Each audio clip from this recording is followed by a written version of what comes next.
Pod vodenost spadajo tudi razna moderirana srečanja. Zdaj, kaj moderirano srečanje pomeni? To pomeni, da ljudje pridejo in se nekako družijo.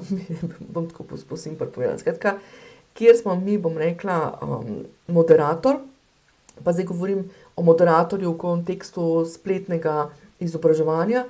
Skratka, mi smo tam oseba, odpremo prostor, vodimo nekako srečanje, neko osnovno strukturo imamo, ampak je poanta bolj tega. To so lahko tudi neke, bom rekla, coaching ure in tudi neke pogovorne ure in tako naprej, ne.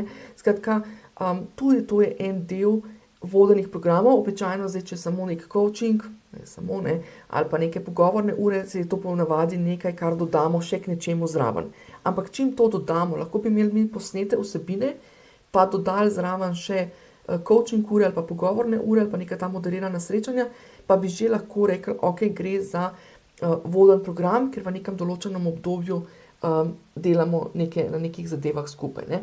Zdaj, stvari niso čisto, bom rekla, čisto eksaktne, pač tukaj gre zdaj iz konteksta za pogledati, kako to poimenovati, ampak v osnovi spada tudi to lahko pod nek voden program, ki se v nekem določenem obdobju izvaja. Sem bi spadala tudi, kot govorijo o vodenih zadev, bi spadal tudi tako imenovan streaming, to se pravi tam, kjer mi predvajamo naše vsebine, pa ni interakcije.